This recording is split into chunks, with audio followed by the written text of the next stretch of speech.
Hello, everybody. Welcome. That was impressive, right? It was a lot of silence or a lot of anxiousness to welcome you all to this event. My name is Mauricio Pedroza. We are just 3 days away from UFC 306 at Riyadh Season Noche UFC, the first ever live sporting event at the Sphere. We're going to have a great session, a great panel. I'm very happy to introduce to you all of our guests who are going to give us just a little insight. Not a lot. We cannot say much. Just a little insight on what's coming up this next Saturday. First, I'd like to introduce to you Craig Borsari, Chief Content Officer and Executive Producer at UFC. Craig, welcome. Thank you. Now we have Chris Kartzmark, Senior Vice President of Production and Programming at UFC. Welcome. Pleasure to be here. Let's welcome all of our guests. Heidi Noland, Senior Vice President of Global Brand and Creative at UFC. Welcome. Let's give it up. We also have Carlos López Estrada, Academy Award nominee and segments director for the film at this event. We will get into that in just a moment. Carlos, bienvenido. Welcome. Gracias. And last but not least, we have 7-time Emmy Award winner Marina Toybina, who's a world-renowned costumer and stylist, custom designer for this event. Marina, welcome. Let's give it up for our guests. All right. Craig, let me start with you.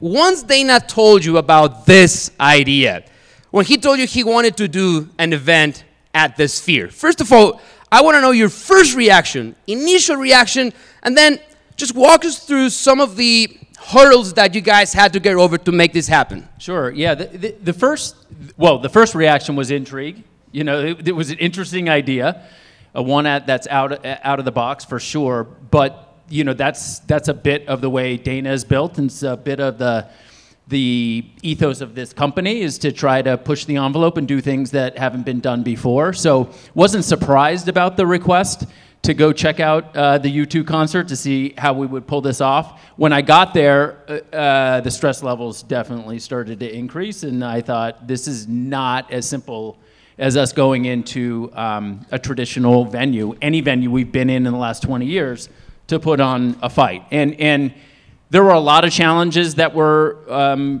presented to us that night while we were watching the concert. The first one, for sure, was the issue of lighting. What was if we couldn't figure out how we were going to engineer our lighting inside such a unique venue, we were stuck, because for 30 years we have put on fights around the world in a variety of different venues.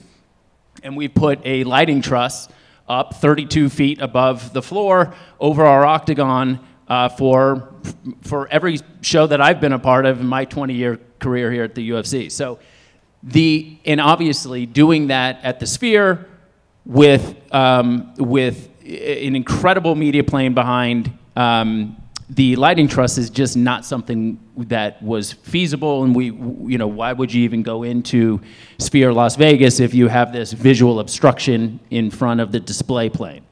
So we went through months, at that point, we went through a few months of just trying to figure out, well, what is the solution? Should we go with ground support lighting? Should we look at lighting that maybe, was on motors that would come up and down?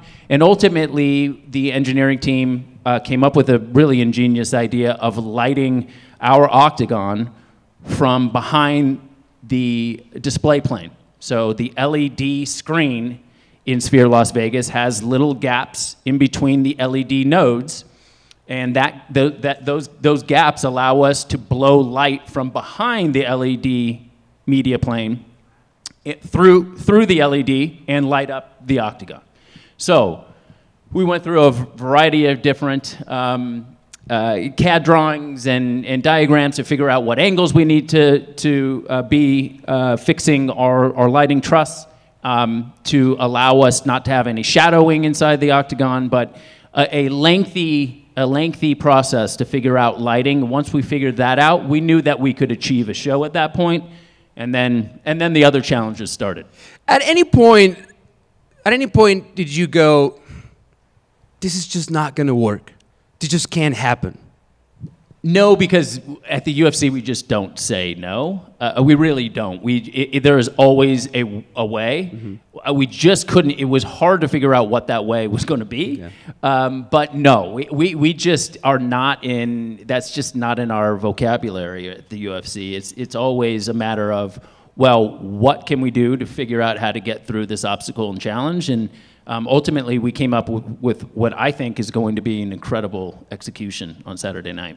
And of course, we're going to start a conversation with our panelists, and there'll be some time for you as well, our friends in the media, to ask some questions. Just remember, we cannot reveal a lot. I don't think we know a lot of what's coming up. You guys know, we don't know, and but I know that a little insight is going to help us all increase the excitement for Saturday. Just to finish with you, Craig, at what point do you decide it's time to assemble an all-star team for this to be a success? And how did you decide the names that you wanted to work with? So the first group that we brought on board was Silent House Productions. They actually helped us with the lighting challenge and sorting through that, along with our friends at Sphere Las Vegas. And we once they were on board and we figured out the lighting solution, we then jumped into the creative piece.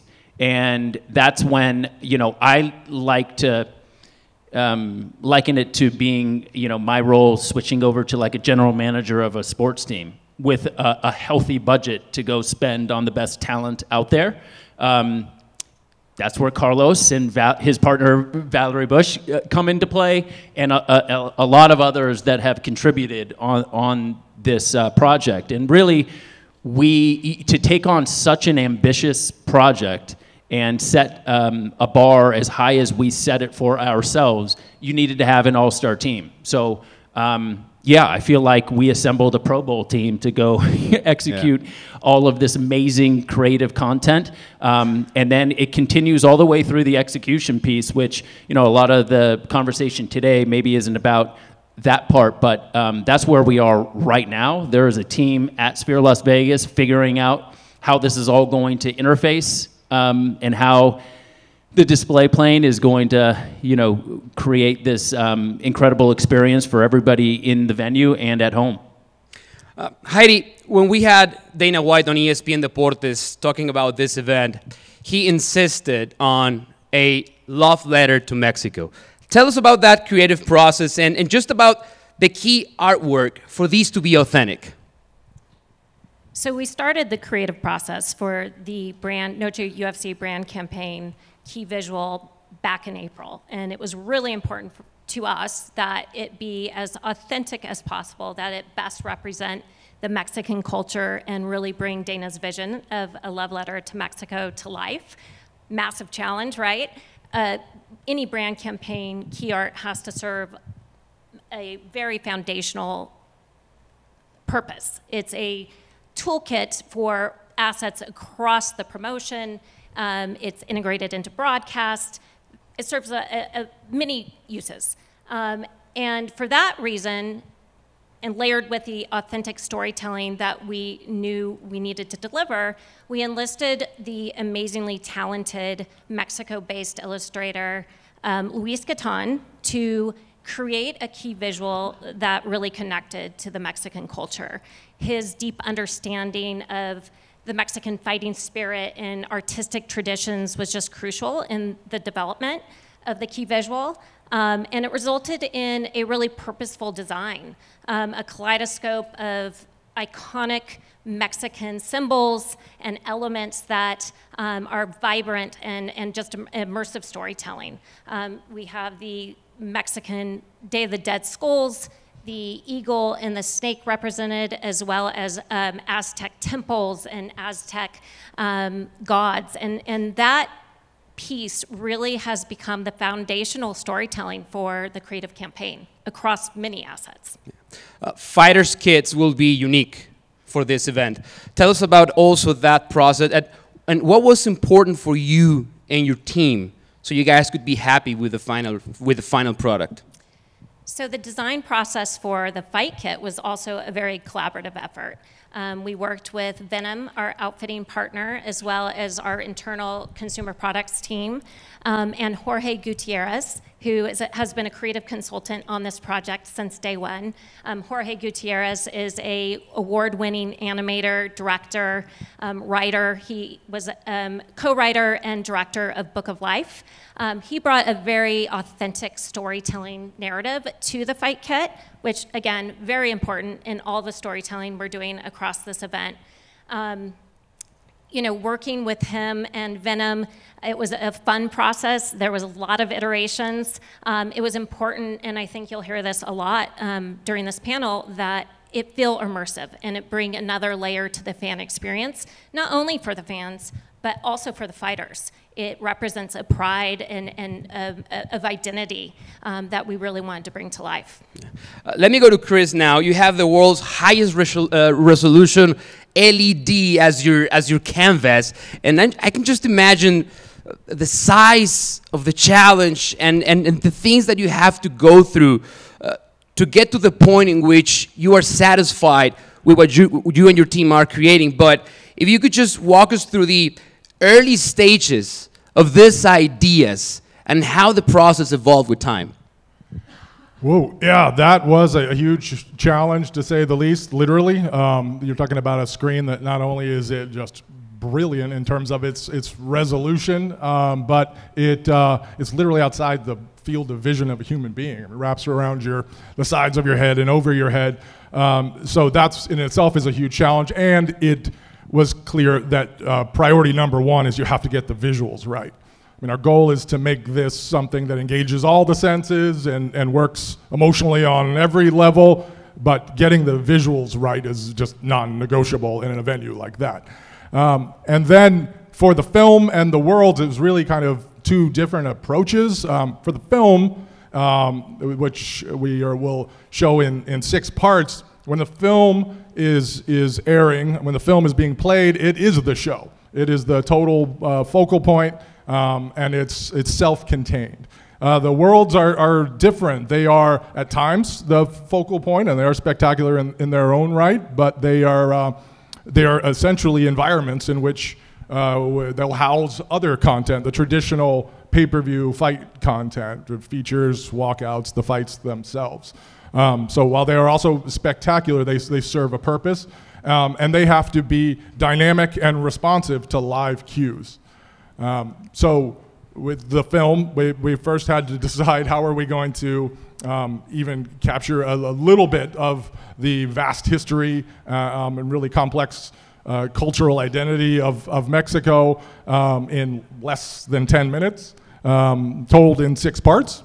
And you know, with 30 minutes potentially in between each of those parts, so you can kind of see this as quite a puzzle, and obviously do it in an authentic way, in a responsible way, and you know, each of the parts sort of has its own theme that also informs the design of the world. But then there are narrative threads and elements that are through threads through each part of the film, so that the parts feel like a whole, if that makes sense. And then with the worlds, we had to, you know, a little bit of the early development was a bit of a waiting game, because we were led by what Carlos and our group put together in terms of the themes and the motif of each film. That was going to carry through to the worlds. So a little bit of a waiting game with the worlds. And then we started with development of that. What do we want the worlds to do in terms of responsiveness? How do we want them to look different during a walkout than during the fight, etc. So that's really only scratching the surface, and I feel like I've been talking a long time. that might be enough. When you were learning about everything about the Sphere, because it's one thing to go to a U2 concert, experience it as a fan, but now you got to know a lot of what makes the Sphere so special. What did you learn during that process that really caught your eye? That it was enjoyable to, and maybe this just makes me a different kind of a person, a little twisted or something, but it was enjoyable to get outside that 16 by 9 square, that rectangle that we've been working in, and reimagine what you've been doing for decades. And that has been really, really enjoyable. And because the screens and the audio system in Sphere Las Vegas are so incredible, there is nowhere to hide mistakes. So we had to make sure that we were meticulous and that we did everything the right way and to the highest level. Carlos, you've had an amazing career directing, producing, but I'm sure when you heard about this project, this was maybe something that you hadn't envisioned yet for your career. So I want to know your experience once they came to you and told you about the project, and what excited you about working with the UFC and the Sphere. I mean, I think so many things about it are so innovative and unlike anything I have ever done. I think the draw for me and what excited me the most was the real earnest enthusiasm that I saw the team and that I saw Dana having for wanting to tell a Mexican story. And I don't know if Craig's told this often, but on our very first meeting he said, you know, straight from Dana, he was like, I want Mexican people who come and to see this event to leave feeling very proud, and I want non-Mexican people to leave feeling very jealous. And that was something that it was a cool challenge. I was just like, I want to tell a story about my culture and about my people and the largest screen on the world, and try to find the most exciting ways of doing it. And it was a challenge, and I know how many people see these events, and it's just to know that they're dedicating an entire night, so many eyes just learning about my culture, like it made me emotional. So I think rather than like the technical challenge or even the creative challenge, I think just the idea of being able to tell a Mexican story at this scale was really exciting. Talking to Dana, you can tell that he's very passionate about the passion of the Mexican fans, combat sports fans, boxing, MMA, and it was clear that this event is really special for him. But you are a storyteller, and he wants to tell a story as well. What's the story that you were most interested in telling this weekend? I mean, I think that was one of the other aspects that to me was most exciting. When I first learned about the project, I was curious if they were looking for someone to make films about UFC, about UFC's history, about the sport, and everything is kind of stemming off of this idea of the Mexican fighting spirit. But these are not sports films. These are films, and they're about our history, and like at no point did anyone tell me, oh, you must make sure that you include the octagon in the films, or make sure that you put these fighters in. It was really just, we want to explore the story of Mexico and what's the most unique, vibrant, emotional way that we can do it. And that was really the directive. So I think it just tells you a lot about the event that we're going to see on Saturday. And the fact that it's a sporting event, but you're going to invite people in between the fights to sit and just watch a short film, a short chapter of a film, is unlike anything I have ever seen. And this dialogue between sports and entertainment and being able to bring my film sensibility into such a unique type of thing, it was just I just can't believe that we're going to do this. The film is titled For Mexico for All Time, and told in 6 chapters between each pay-per-view bout of Saturday's event. You being Mexican, this being a Mexican-centered event, just tell me about the responsibility and the pride that you feel to be a part of this. You're wearing the very classic 1998, 1997, if I'm not mistaken, 98. Mexican national team jersey? 98, yeah.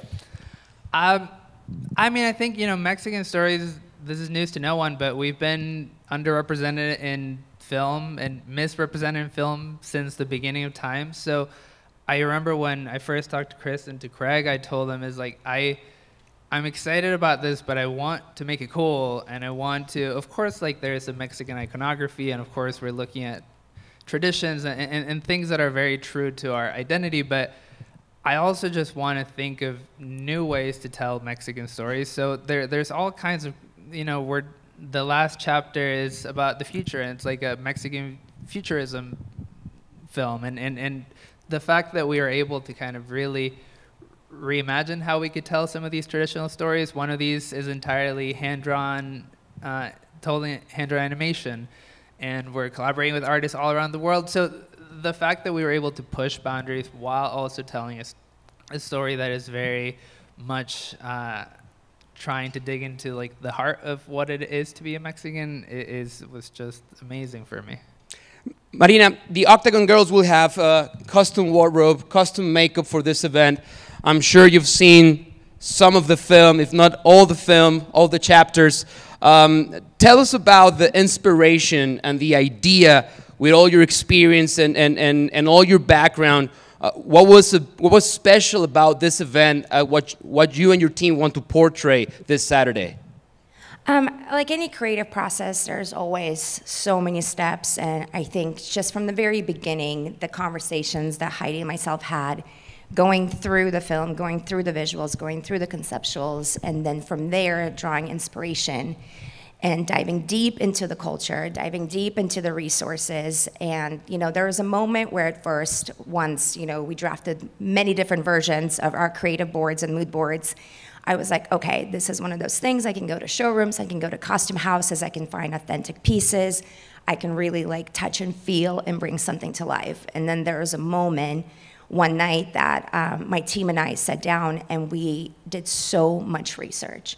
We broke down every world, we broke down cultural elements, fabrics, textures, shapes, embroidery, tradition, architecture, that there was a moment that the next morning I was like, we're not doing that. We're gonna build this from the ground up.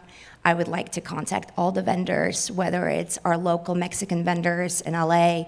I had my team drive all the way to San Diego and Tijuana to get me the right fabrics. We contacted vendors in Mexico so I can get proper handmade flowers, you know, all these elements that made this feel special, traditional, respectful, and also brought this essence and spirit into costuming like we've never seen before. So it took some time to get us into this unique place where I was able to blend tradition with the modern twist by controlling the design, being very careful of all my details, being authentic, being traditional, and again, just having that moment where I was able to incorporate so much of true Mexican artwork into our designs made it so special. That Mexican artwork is very specific. The colors are very specific. The tones are very specific. That was clearly a challenge, but from everything you've done in your career, how special was this challenge for you? You know, it's interesting. I think when you truly love what you do, and we really fell into this world of creating these unique visual stimulating gowns and costumes and elements that told just the story of Mexico, I think we didn't even have that many challenges. It was more so, how do we find the resources? How do we tell our story? How do we make the girls feel the spirit of their culture? How do we make the audience feel the exact same moment and just being inspired and also understanding the story through the visual of costume design?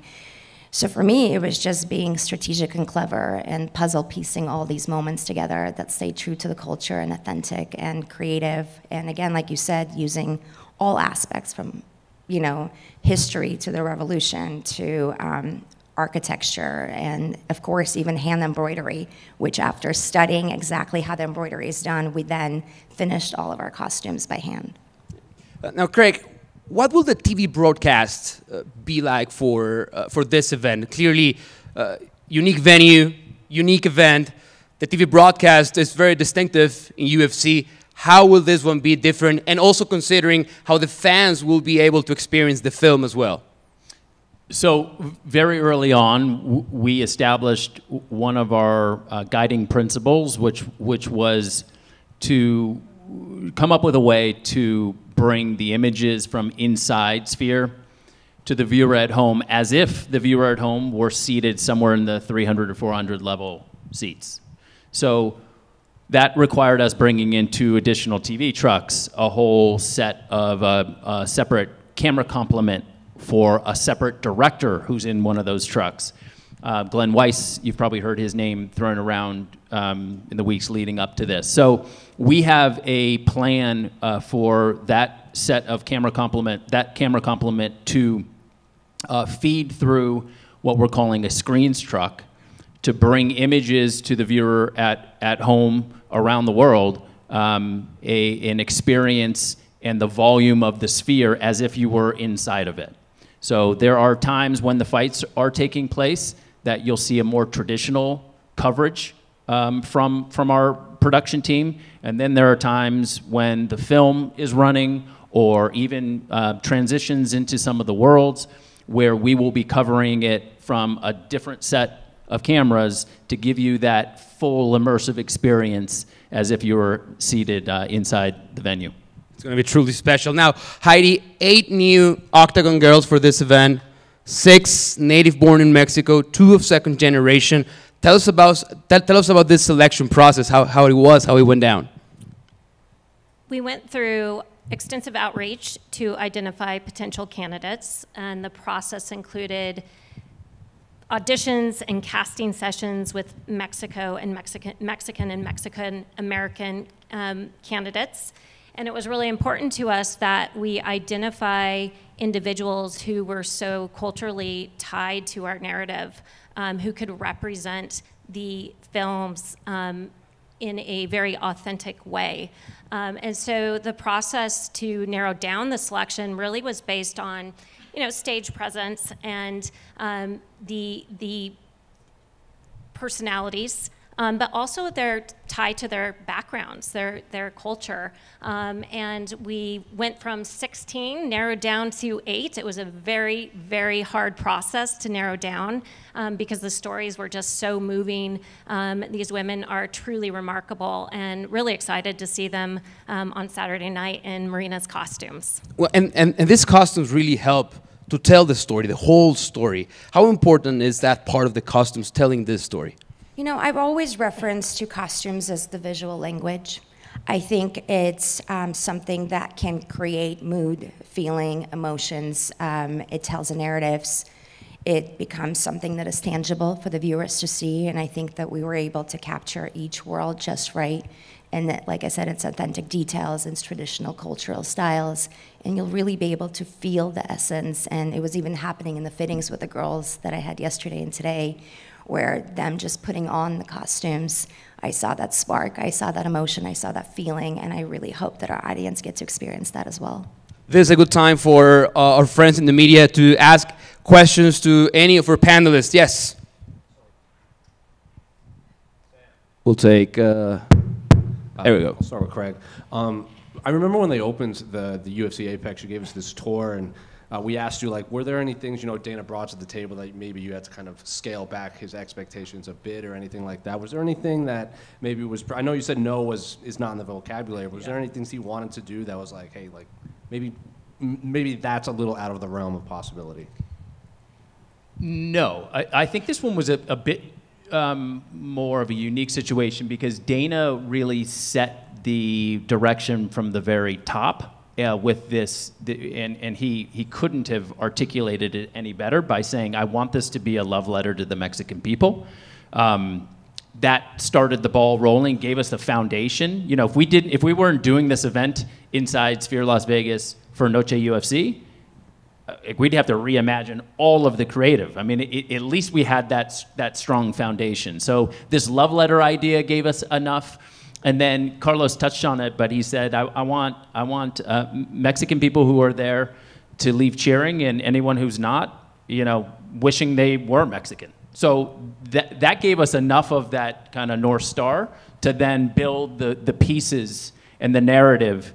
And then we just kind of kept him up to date. And I knew he wanted the bar to be wildly high, and every time we gave him these updates, I could see in his eye that we were going down the right path.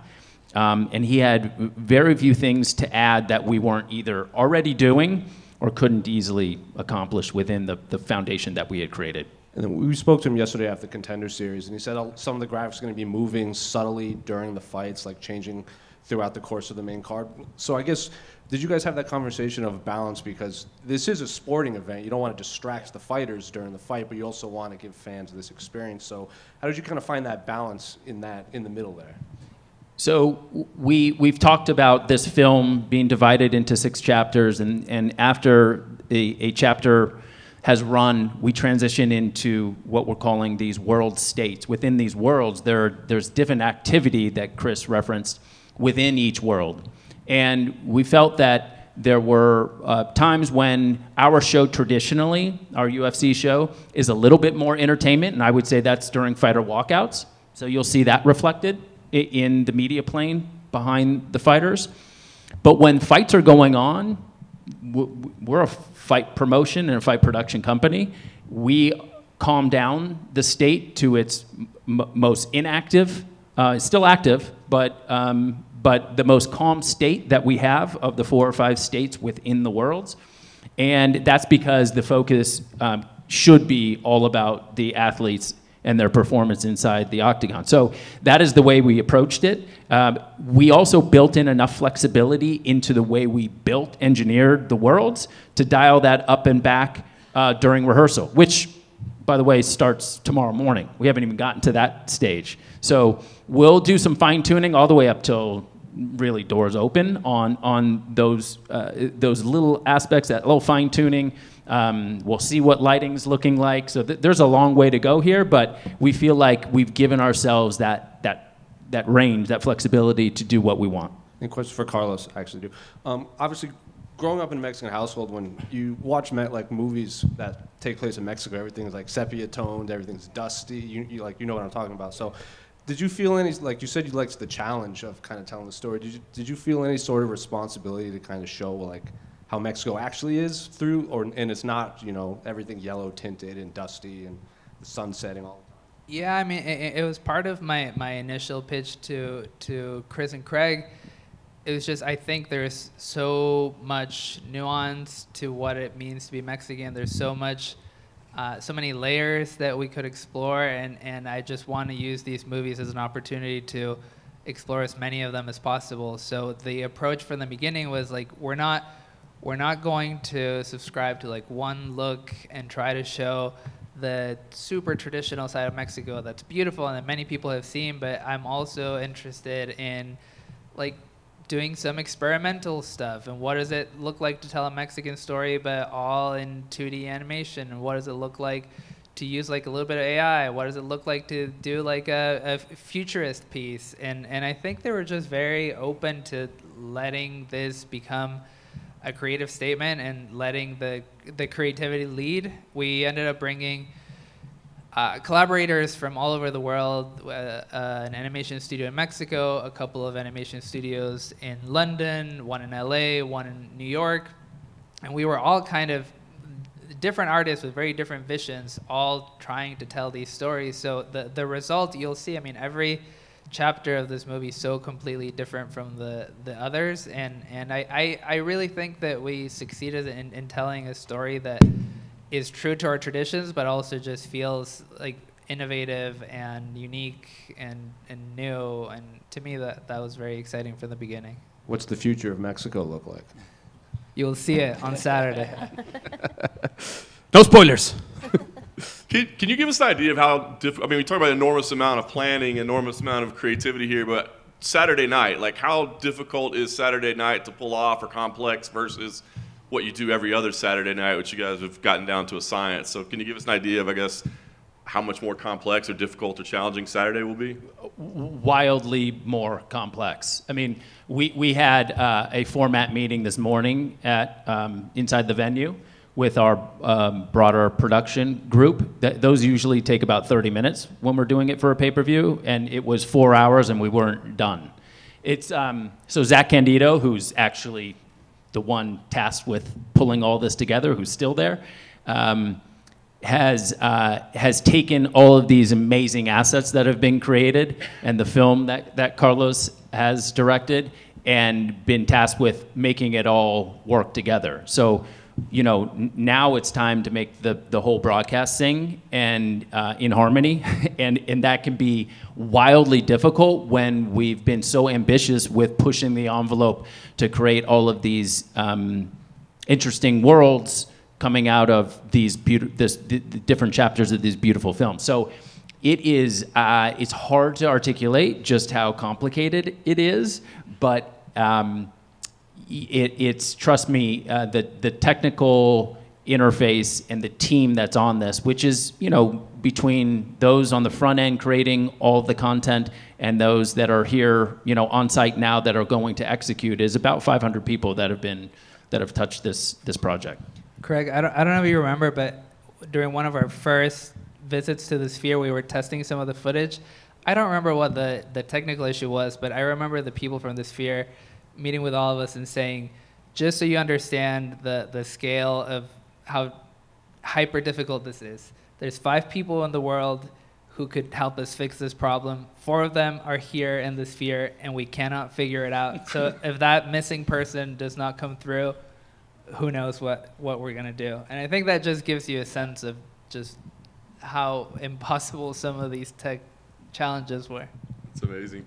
Small technical thing. You talked about the lighting. The last couple of weeks here at the Apex, we've seen like lights around the side of the cage. Is that part of the lighting package for the Sphere? John, very good. Yes, that is. I mean, we actually have been testing it for quite a while, and testing it inside here in Apex, which is a bit of our own little test lab. And we are putting that is one of a multitude of different lighting fixtures that we're putting into play on Saturday night. But yeah, you'll see that. Nice. And last thing for me, I just want to ask, obviously this is such an enormous technical feat. Is there anything that you've taken already that you go, like, we're going to use that moving forward in our normal routine, our normal broadcast on any aspect of the stuff? Yeah, I would say, and it may not be built into every single one of our shows, but some of the specialty cameras that we're going to use on Saturday that we've never used before, I absolutely could see us using it in the right show going forward. That's outside of Sphere. So I would say cameras, and you know, anytime honestly we needed to create something at the level that Carlos has with this film, I would absolutely go back to Carlos and Valerie and work with them again. So it may not be it may not just be a technical execution. It could be just the amazing collaborators that have been on this show from the get-go for months and months, working their butt off. And I will say just quickly on that team, that broader creative team that has helped us get to this point. You know, there are a lot of talented people out there, a lot of skilled people out there that are incredible artists when it comes to creating this kind of content. But to have the group that Carlos and Valerie assembled, and a company called Blink, who's been working with us literally around the clock for months now, the work ethic that they brought to the table that matched, I mean, honestly, we have a bit of arrogance around the UFC. You're probably not shocked to hear that, about us, you know, working at a crazy pace, every department within the UFC. And a lot of you media members know because you're with us on the road. This team, I mean, was in lockstep with us. They were sprinting step for step all the way with us. And when I show up at 1 in the morning, there's a team that's been there for hours before, testing the content and, you know, starting to get concerned about sleep hours here in these final few days. But it's been an unbelievable effort from the collective team. Question for Carlos. When it came to just the history of Mexico and what you wanted to include, what did that process look like when you wanted to try to decide what time periods and things that you wanted to even include into these movies? Yeah, I mean, it's obviously a very unfair process to try to distill the history of any culture, any country into, you know, 10 minutes, as Chris was mentioning. But what we did is just lay down the timeline and looked at the eras, the moments that most marked our identity, and then just try. It's a chronological story, so it starts with the first people who inhabited the land that eventually became Mexico, and then it ends in the future. And then we just tried to pick, you know, the moments that we felt like best represented how that spirit from our ancestors kind of like was passed down through the many different centuries. So, you know, we did our best. Obviously, we had to leave a lot of stuff out there, but we, Chris, myself, and my writing partner, Anna Moskowitz, we worked together trying to put these scripts together. And tell the most comprehensive story of this like impossibly rich culture. So I'm pretty proud with what we did. Obviously, I wish that we could have had another 12 chapters, but I think it tells a whole story in a way that encapsulates what it means to be Mexican. That's awesome. Heidi, you touched upon the logo and all the different aspects. How many versions did we see, or how many versions did we not see before you guys finally settled on what we see up here? Surprisingly, unlike many other campaign efforts, we saw 2 versions. And the second version that you don't see up here is used in other assets. So both work cohesively together, which creates a wealth of assets for us to work with across multiple deliverables, which is, again, unique for a brand campaign that we typically execute. The artist, Luis, just nailed it right out of the gates. Yeah, it's definitely fantastic. And last for me, Dana kind of, and I don't think it's been touched on today, Dana let out that there's going to be Easter eggs in this thing. Whose idea was that, and was that a fun process or a not fun process to include Easter eggs in this whole thing? I mean, it's hard for us to remember who came up with what anymore, because on this project, but I love the whole idea. It came in fairly early into the process. We worked with our own internal group, 3027, to implement it, and it's a fun little added element to those both in attendance, and because of the way we're going to cover this from a in-venue perspective that I talked about with Glenn Weiss and his team, you should be able to pick up some of this stuff on broadcast as well. Did you see Dana offered $25,000 as the first person to find them all? He did mention that to me, yeah. Yeah. Legal approved it. Legal approved Yeah, yeah. So I'm not sure how that's all going to work. I think they're sorting that out, but... How many people know where those eggs are? That's an important question. A handful. We're not eligible. I was say, would they like 12-5? Everybody, yeah. Yeah, we could split it 4 ways. What's right here in front of you, right? There's 6 chapters. There's 5 fights on the main card. Does that mean that there's going to be a chapter during the prelims, or how is this going to be mapped out? Because it's supposed to be in between the fights. Yeah, it'll be at the beginning of the main card. So that world will be the home of a lot of the we call it B-roll packages, or the features on the key fights. And the announce team stand-up will also be in that world. So that first world will not have a fight. Will be a little bit shorter in duration. And then the first fight of the main card will be in the second world. And my last question is, I'm curious about how the haptic seats are going to work. Because usually when you have haptic seats for a movie, it's time for the movie, people have seen the movie, and you can buzz the seats. Striking and slams are very unpredictable. How is this going to work out in the Sphere? Yeah, so that's been a big topic of conversation, because the haptics effects capability at Sphere is incredible. And it's very tempting to overuse it, which is possible. So we are going to use it dramatically at key moments throughout the night, but we want to strike a balance. When you think you should feel it, you will feel it, but we don't want to keep triggering it just because it's fun, and we can't. There is definitely a plan for those haptic effects to be responsive to the live fight, and that's where my instincts are telling me I should probably end that answer. I mean, it's a wildly sophisticated technology. A lot of it built on audible cues within music tracks, or even thump mics, and it's as Chris mentioned.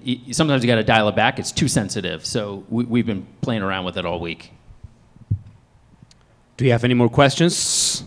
Yes. Here, Carlos. question for Chris or Craig. How much of this experience of developing this unique event is going to help you to make a better or more exciting fight night experience for the fans for the future, for other like International Fight Week, other nights like what we had on UFC 300, like to make them unique and to see there's stuff that you still can do that you were not exploring or not trying to do?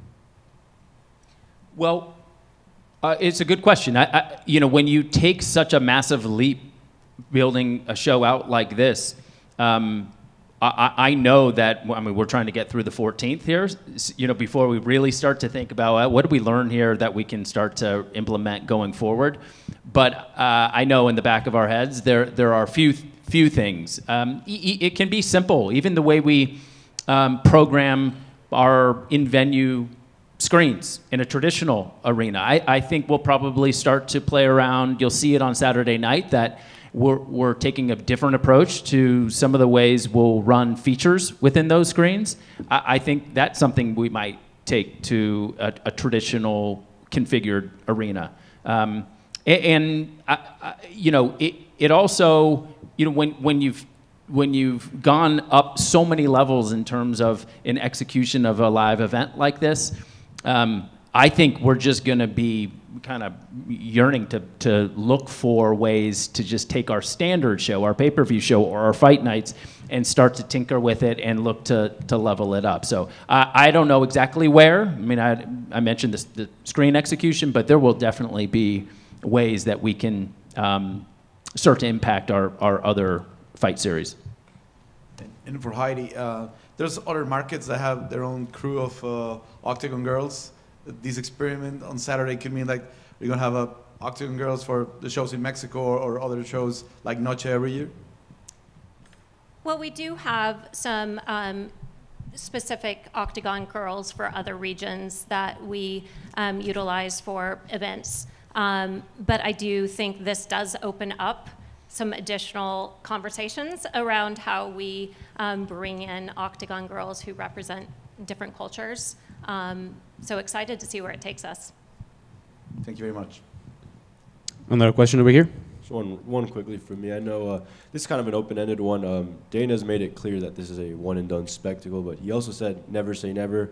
And I know you guys want to take on this weekend first, but if the demand was there, is this a challenge you guys want to take on again next year or sometime again? I would say if on September 15th we decide to do this again, we'll start on September 16th planning for it. That is one thing that we would jump into. Dana has said that, and he's also said you never know. I honestly don't think it's fair because this is so outside the box. We just don't know. I mean, I have a pretty good feeling on the way this is going to come off, but we really don't know how the general public's going to receive it. So I think after we take a breath and review what it was like and kind of get some feedback, then I think it's worth having the conversation. Will you ever do this again?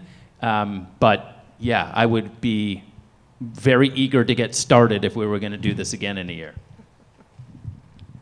Over here in the back. Dana White did say this week he's looking to have this be something that could be nominated for Oscar, Grammy, all, you know, very grandiose plans. I mean, going into it, was that the goal from the get-go, that this broadcast could, you know, transcend a normal sports category and be eligible for all these kinds of things?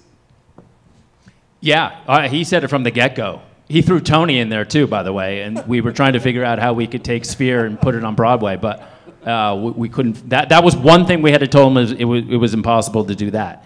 But he was, that was one of his very early goals, was to figure out how to be nominated for all those prestigious awards. And I don't know, I feel like we've done our best to try to achieve that, but some of those, you know, some of the requirements for those nominations they're tricky. So we'll see. I mean, right now, that's not the time to think about, you know, submissions for awards. We're trying to. I mean, that is getting way ahead of ourselves. We're trying to get ready to just execute on Saturday, and that's where our focus is. To ask you a behind-the-scenes question, obviously you have quite the team. You have people with big event experience, Super Bowl, Oscars, the Eras Tour. When you have that many cooks in the kitchen, how do you even delegate and just let everyone do what they need to do? That's a really good question. You know, we did. I will say that I feel like we got a bit lucky because we brought in a lot of people we've never worked with before. Carlos and Valerie, Baz Halpin with Silent House Production, the Blink team, and Richard and Kristen and Tom. There are a lot of really talented groups that we brought in for the first time. We've never worked with them before, and we never ran into a situation where we had to, manage personalities or egos ever. It was an incredibly rewarding, collaborative experience. So I was very prepared to jump in and play referee if I had to, but I never once had to step in and get into a conversation with, you need to back off a little bit or you need to step forward. It was incredible. I mean, I can say that sitting here now, now that all of this amazing content has been created, that piece, that process was, could not have gone any smoother. We have another question over there. Yeah, I know the production probably started well before the card was put together for this thing, but was there any synergy or input from creative as you guys were putting together the card as to what kinds of fighters, what kinds of fights would work well with the production and the idea and vision? The one request I put into Dana and the matchmakers was do not put more than 10 fights on this card. That was it, which is the only time I've ever given him any advice on a fight card. And I think on Saturday you'll realize why. There's just, when you start to get to 13, 14 fights, it gets really challenging to curate content for that volume. And, you're at every 2 fights, you're adding another hour to the broadcast. So we felt 10 was the perfect balance. So if anybody's giving Dana a hard time because there's only 10 fights on there, that's because of me. The live experience at the Sphere is so grandiose. How did you decide? I'm not sure who this is for to answer, but how did you decide how to, tone it down? I don't know, without making the viewers feel like you were toning down the experience at home to what the people are getting live, what they would see on the screen. Well, yeah, we talked throughout the entire process about balance and to never lose sight of the fact that this is a UFC pay-per-view. A lot of people are tuning in and even in the venue to watch fights, most. So it was really important that we not be distracting when the fights were the focus. And also, we don't want to distract the athletes. I mean, these are really meaningful fights in their careers. So that was always one of the North Stars in the design. When can we be really dynamic and exciting and flashy and loud, and when do we need to settle into an environment that is still moving but subtle? And that was always part of the intent. Now the screen's so large, like for the storytelling that's being shown, how do you decide what to show within that? That was definitely a huge part of the consideration as we developed this, and I think one of the things that we understood is that it's okay if it's a bit overwhelming. Again, the screen is outside of the human field of vision, so we want it to be at times, at the right time, almost too much to take in a way that we hope will be fun and entertaining. But also there are some, one of the films that Carlos was talking about that is hand-drawn. I mean, it's very clear where your focus is supposed to be in that film. So we really changed pace. We really changed the approach to overwhelming you for a brief period of time, or at least giving you more than you could possibly process, and then at other times making it very clear what should be the focal point in a really really elegant way. Carlos, you should mention just how you had to direct the live action shoot with Sphere Studios and VR goggles on and that whole bit. I mean, the whole process of making these movies is completely unlike any other type of filmmaking, because what Chris was mentioning, you have the confines of a frame, and here you don't. So all of a sudden you have to worry about what someone would be seeing if they look up. You have to create like a ceiling to every single shot, and all of a sudden you have wings to every single shot. So the way that you plan, close-ups are strange. You can't have a close-up in film is you're focusing on someone's face, and here a close-up in the Sphere, no matter how close you are, you still have to consider the whole world around them. A camera move, we're used to handheld cameras where you're just kind of like bouncing around, and if you do that on the Sphere, people would just immediately get sick because the most subtle move for a normal camera on the Sphere, it's, you know, it becomes your world. So it's like someone's just shaking. It's like earthquake vibes. So everything had to be, there was the first film that you'll see on Saturday. Our first pass of the film, it's a camera that's kind of floating through space in a pretty interesting way. And the first pass of it had a lot of motion. And Valerie, who's back there, was the first one to raise her hand and be like, I think we're going to make everyone very, very sick if we leave it like this. So we saw it in the Sphere, and we had to pull back. And it's still very dynamic. Like, you really feel like you're flying, but you couldn't move you couldn't rotate the camera too much, and you couldn't have a lot of bumps. And if you start, the speed in the Sphere is really exaggerated. So like a very small camera move, when you multiply it times a million, it feels like you're zooming through the space. So all of those things, it took a lot of. Craig was mentioning goggles. We couldn't go to the Sphere very often because, you know, it's a functioning venue, so we had to review everything in VR. So we would have these Zoom meetings where we were looking at stuff, and you know, pretty silly, but you had everyone, all of us with goggles, just like looking around and like moving our hands around, and that's how we got to review everything. And then last month we started coming to the Sphere a lot, but other than that, we were just in our living rooms trying to anticipate how this was going to feel at such scale. Let me ask you a follow-up on that. Do you think this is the first ever live sporting event at a stage like this? Do you guys feel like other sports would be able to pull something off like this? Yeah, I do. I mean, I think there's a lot of things that we're going to do on Saturday night that will set maybe a new expectation or foundation for live sporting events inside such a unique venue. But yeah, I mean, there are a lot of talented people out there. There's a lot of incredible, talented people at leagues, at networks, that I'm sure can reimagine their own sport inside such a unique venue. So I think we'll give them a little bit of a nice head start, but I think there's a way to do it. Have you heard from other leagues, owners, teams? I talked to the head of production for NHL leading up to the NHL draft.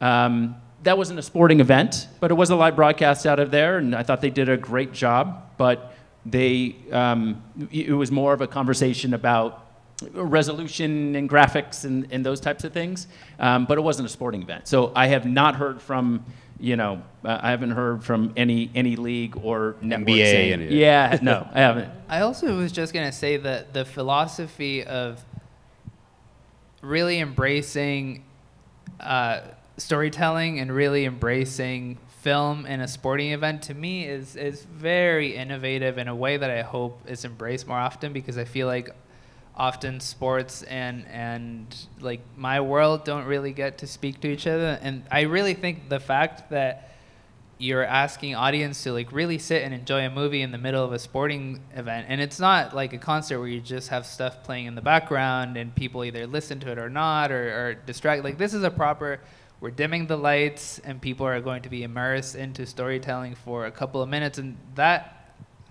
never happened. So I'm excited to see like what this leads to, and like I would love for other sporting events to start bringing in directors to start making movies like that. To me is like really, really exciting.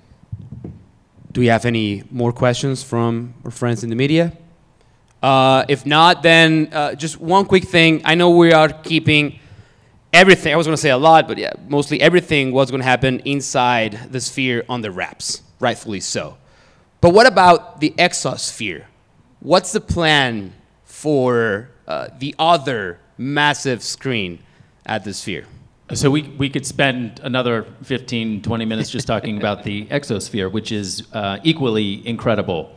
We will use it, and we'll use it in a significant way on Saturday night.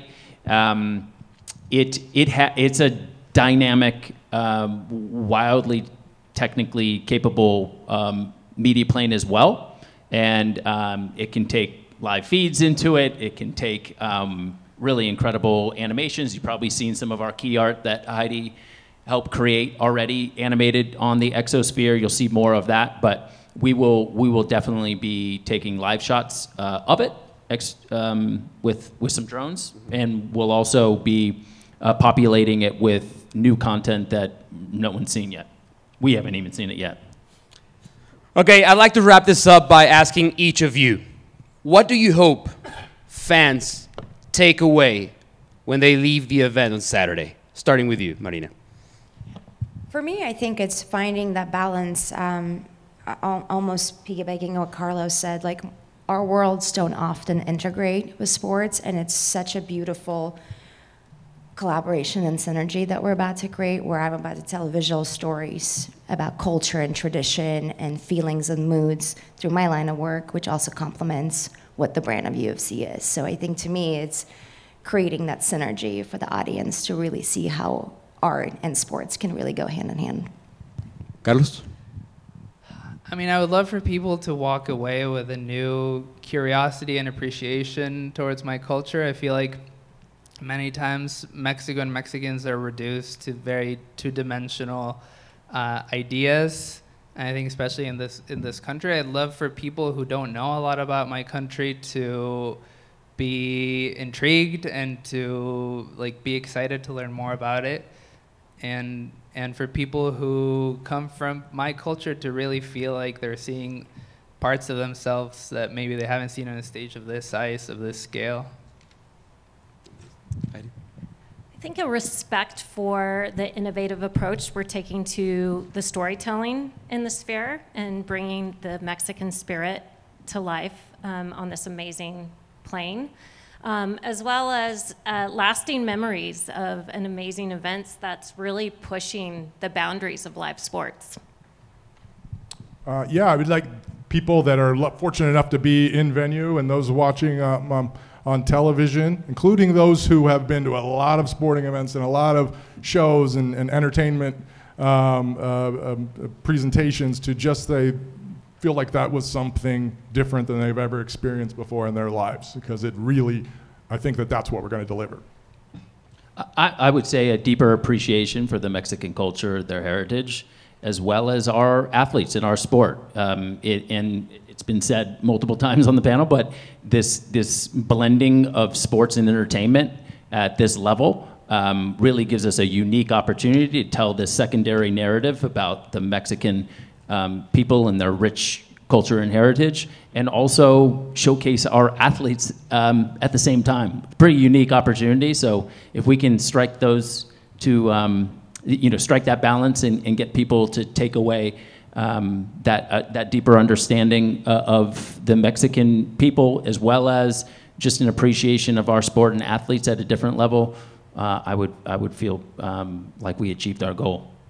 Well, Mexican Independence Weekend has always been special in Vegas, but it's about to become an even more important date, even more special, with an event that I don't know if in your minds in the business ever envisioned would be possible. And I know you've been extremely busy these days, so thank you so much for taking time and sharing a little bit with everybody on what's coming up this Saturday. Truly a historic event. So thank you, guys. Let's give it up for our panelists. It's been a great event, and I'm sure the fans will appreciate knowing a little bit more on what's coming up for UFC 306, Riyadh Season Noche UFC at the Sphere. Thank you so much, everybody. Thank you guys for being here. A lot of events still coming up for the rest of the week. We'll see you soon.